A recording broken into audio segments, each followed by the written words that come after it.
ये एक चीज़ करके दूसरों को पढ़ना सीखें। ये एक चीज़ ना सिर्फ आपको आपके बिजनेस में काम आएगी बल्कि आपको आपके रिलेशनशिप्स में भी काम आएगी। ये ऐसी एनएलपी टेक्निक है जो कि आपके होश उड़ाने वाली है। तो इसीलिए आपको इस वीडियो को एंड तक देखना है और बगैर कोई टाइम वेस्ट किए लेट्स स्टार्ट। अस्सलाम वालेकुम, I am Nabika Batool. I am a Muslim inspirational speaker, trainer, coach and entrepreneur.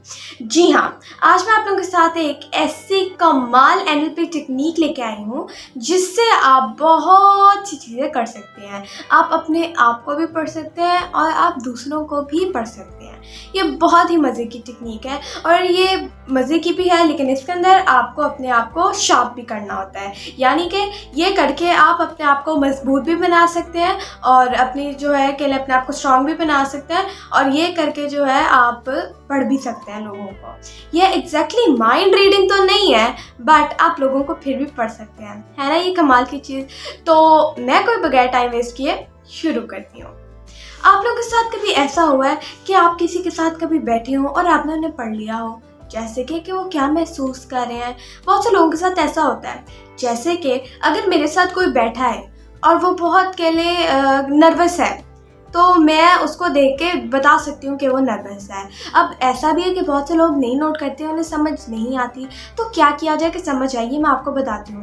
लेकिन बहुत से ऐसे लोग भी हैं जो कि देखते हैं, पहचान लेते हैं किसके साथ क्या चल रहा है। ये नर्वस है, ये खुश है, ये रोने की पोजीशन में है या इसके साथ कुछ बुरा हुआ है, ऐसा हम देखते ही पहचान लेते हैं। लेकिन जो लोग इसको सही से नहीं पहचान पाते या फिर जो लोग पहचान पाते हैं वो अपनी इन सेंसेस को तेज़ कैसे करें वो मैं आप लोगों को बताने वाली हूँ। और ये हर किसी को आनी चाहिए ताकि वो एक दूसरे का दर्द समझ सके और एक दूसरे के लिए खुशी का बायस बन सके। सो ये रिलेशनशिप्स के अंदर बहुत बहुत बहुत बहुत ज़्यादा ज़रूरी होता है, ये मैं आपको बता दूँ। बिकॉज रिलेशनशिप्स के अंदर ये हमें बहुत ज़्यादा हेल्प करती है दूसरे के साथ अच्छा रिश्ता बरकरार रखने के लिए। तो ओके, मैं बगैर कोई टाइम वेस्ट किए स्टार्ट करती हूँ इस टेक्निक के बारे में।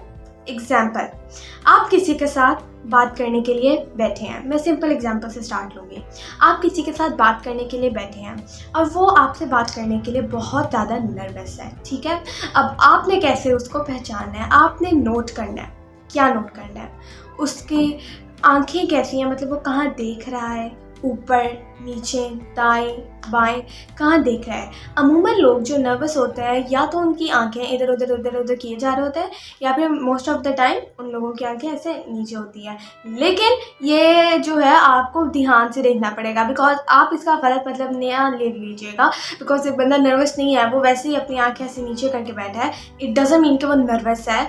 तो आपको डेटा को सही से एनालाइज करना है, ठीक है।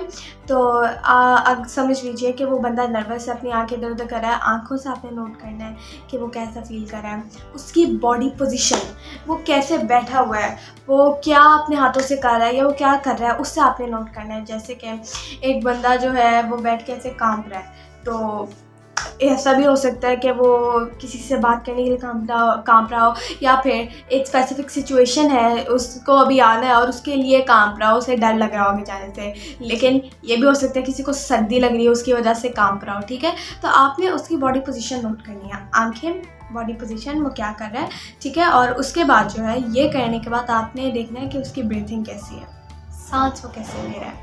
जैसे कि जब बंदा नर्वस होता है ना तो हम ज़ोर ज़ोर के सांस लेना शुरू कर देते हैं या फिर ऐसी आवाज़ें नहीं निकालते, तो फिर भी हम ज़ोर ज़ोर से सांस ले रहे होते हैं। आप खुद नोट कीजिएगा, जब हम कभी पैनिक होते हैं या नर्वस होते हैं या हमें किसी चीज़ से बहुत डर लग रहा होता है तो हम ज़ोर ज़ोर से सांसें लेना शुरू कर देते हैं। ऐसे ही जब कोई रोने की पोजीशन में होता है तब भी हम अपने आप को कंट्रोल करने की कोशिश कर रहे होते हैं, तभी हम तेज़ से सांस ले लेते हैं, ठीक है। तो ये सांस नोट कीजिए, आप आंखें नोट कीजिए, उसका बॉडी लैंग्वेज नोट कीजिए, उसकी बॉडी पोजीशन नोट कीजिए, वो कैसे बैठा है और साथ जैसे वो बिहेव कर रहे हैं आप उसको वैसे नोट कीजिए कि वो किस पोजीशन में आपको लग रहे हैं। जैसे कि अभी जो मैंने आपको सिम्टम्स बताई वो थी नर्वसनेस की, तो जो अगर आपको लगता है कि वो नर्वस फील कर रहे हैं तो आप जो है उनकी इस पोजीशन को समझिए और आप जो है उन्हें के लिए कंफर्ट कर सकते हैं कि ओके नो इशू, अगर आप अभी बात नहीं करना चाहती तो नो प्रॉब्लम, हम थोड़ा वेट कर लेते हैं, आप बता दीजिए कब करना चाहिए हमें बात। ऐसे आप उनकी इमोशंस को, फीलिंग्स को समझ के जो है किसी दूसरे के लिए कंफर्टेबल उसके लिए सिचुएशन बना सकते हैं आप, ठीक ठीक है। तो ये बहुत कह लें ज़रूरी है ताकि हम लोगों को समझ सकें और उनके जो इमोशंस हैं उनको सपोर्ट कर सकें, ठीक है। अच्छा, अब ये तो मैंने आपको बहुत सिंपल सी एग्जांपल दी है, ठीक है। अभी हम आगे बढ़ते हैं। तो अब और क्या हो सकता है, जैसे कि एक शख्स है और समझ लीजिए आपकी बहन ही है, तो आप जो है आप ऐसे बैठे होते हो आराम से और वो एकदम गुस्से से होके जाती हैं और वो आपको देखती भी हैं और मतलब ऐसे होके जाती हैं। तो अब आप इसका बहुत सा मतलब दे सकते हैं, जैसे कि अभी वो होके गई हैं सिर्फ, तो आपको लगेगा कि ये मेरे ऊपर गुस्सा क्यों है, इसको मेरी कोई बात तो नहीं पता चल गई, पहला हो सकता है। दूसरा आप क्या कर सकते हैं कि ये मेरे साथ ऐसे क्यों बिहेव करी है, इसको क्या हो गया है, ये भी हम कर सकते हैं, ठीक है। हमें उसके ऊपर गुस्सा भी आ सकता है कि क्या मसला है इसके साथ, ठीक है, ये भी हो सकता है। और ये भी हो सकता है कि ये मेरा एहतराम नहीं करता, इसलिए गुजर के गया, एक तो मुझ पर गुस्सा भी किया, मुझसे सलाम तक नहीं किया, ये भी हो सकता है। आप इस सिचुएशन के बहुत सारे मतलब निकाल सकते हैं, ठीक है।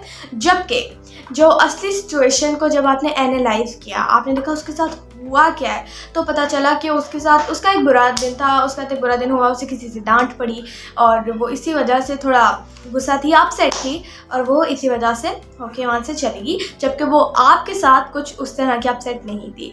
तो आपको ऐसी सिचुएशन को एनालाइज भी करना है, बिकॉज अनफॉर्चुनेटली हमारे यहाँ जो बहुत ज़्यादा लोग हैं वो सिचुएशन को गलत तरीके से ले लेते हैं, ठीक है। जैसे कि अगर कोई गुजर के गया है और उसने आपको नोटिस नहीं किया, ये इसका ये मतलब नहीं है कि उसने जानबूझ के आपको इग्नोर किया है, ठीक है। इसका ये मतलब भी हो सकता है कि उसने शायद आपको नोट ही नहीं किया, उसने देखा ही नहीं आप यहाँ बैठे हैं कि नहीं, या फिर ऐसा भी हो सकता है कि उसके साथ वो बहुत अपसेट हो जिसकी वजह से उससे ये हो गया हो। बिकॉज बहुत ज़्यादा टाइम जब हम नर्वस होते हैं, अपसेट होते हैं, तो हम अपने काबू में नहीं होते, जिसको हमें करना होता है अपने काबू के अंदर, ठीक है। तो आप ऐसे एनालाइज करें सिचुएशन को, बजाय उस जगह पैनिक होने के, उसी बंदे पे बोलने के कि तुम ऐसे होके क्यों गई, तुमने मुझे देखा भी नहीं और ये किया वो किया। तो आप जो है नॉर्मल होके उस बंदे की इमोशंस को, उस बंदे की फीलिंग्स को समझिए। आई नो कि ये मुश्किल है और ये बहुत से लोगों के लिए मुश्किल हो भी सकता है, बिकॉज ये इतना इजी नहीं है। आपको किसी को एनालाइज करना और उसके कह ले पोजीशन को समझना है कि वो क्या फील कर रही है या कर रहा है। आप ये चीज़ें करके अपने रिश्ते को जो है बहुत मजबूत बना सकते हैं। ऐसे ही आप बिजनेस के अंदर ऐसे यूज़ कर सकते हैं, जैसे आप एक प्रेजेंटेशन देने जा रहे हैं, ठीक है, और आपने प्रेजेंटेशन देने गए और आप अपनी प्रेजेंटेशन जो है दे रहे हैं, और आप जैसे प्रेजेंटेशन दे रहे हैं आप देखें कि ऑडियंस का रिएक्शन क्या है। जैसे कि आपका ऑडियंस जो है वो आपकी बातें बहुत गौर से सुन रही है और उसके साथ के लिए कनेक्ट हो पा रही है, जैसे कि वो अपने ऐसे सर हिला रही है साथ साथ, और आंखों से आप देख सकते हैं कि वो कितना ज़्यादा इन्वॉल्व है इसके अंदर, और उनके बॉडी लैंग्वेज से देख सकते हैं आप कितने ज़्यादा वो इन्वॉल्व है। तो ये चीज़ें देख के आप देख सकते हैं अपने बिजनेसेस के अंदर, ठीक है। और इसी तरह अगर आपकी ऑडियंस आपके ने ट्रस्ट नहीं ले रही, वो आप कैसे देख सकते हैं, वो ढीले से पॉस्चर करके बैठी हुई है और नॉर्मल ऐसे करके बैठी हुई है, आपकी बातें सुन रही है जस्ट, तो इस ये करके भी आप देख सकते हैं। अब सिचुएशंस को एनालाइज करना हमारा काम है और आपका काम है, क्योंकि अब आपको ये भी नहीं करना कि आप एक सिचुएशन को गलत एनालाइज कर लें कि एक बंदा आपसे गुस्सा नहीं था बट उसका दिन अपसेट था, तो आपने कह लिया कि वो मुझसे गुस्सा है, ठीक है। तो इन सिचुएशन जो होती है ना बहुत कहने इसके अंदर हम स्लाइटेस्ट गलती भी कर सकते हैं एनालाइज करने में, लेकिन हमें नहीं करनी, बिकॉज अगर हम इसको एनालाइज करने में गलती कर ली तो हमारे रिश्ते मजबूत होने के बजाय और ख़राब होंगे। तो इसको बहुत ही कह लें कीन आई से देखिए, बहुत ही बारीकी से देख के आप लोगों को पढ़ लें कि वो कैसा फील कर रहे हैं, और आप जो है उन्हें कंफर्टेबल फील करा सकते हैं जैसे वो फील करें। सो आई होप आपको ये वीडियो पसंद आई होगी और आपको पता चला होगा कि मैं आपको क्या यानी कि बताना चाह रही हूँ। तो ये जो मैंने आपको बताया ना, जिसको कहा जाता है सेंसरी एक्यूटी, तो आप जो है इसे इस्तेमाल कीजिए और आई होप आपको इंशाल्लाह ताला इसके बहुत अच्छे रिजल्ट आएंगे, और ये आपको ये ना कह लें सेंसेस टेस्ट करने में आपको बहुत ज़्यादा मदद करेगी। ये NLP टेक्निक बहुत कमाल की टेक्निक है, ठीक है।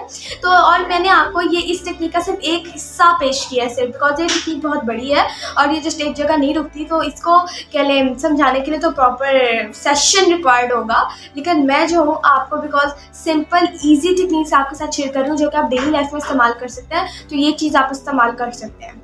तो आई होप आपको वीडियो पसंद आई होगी। लाइक कीजिए, शेयर कीजिए, चैनल को सब्सक्राइब कीजिए और बेल आइकन को दबाना मत भूलिएगा। Stay tuned for next videos. जज़ाकल्लाह, अल्लाह हाफ़िज़।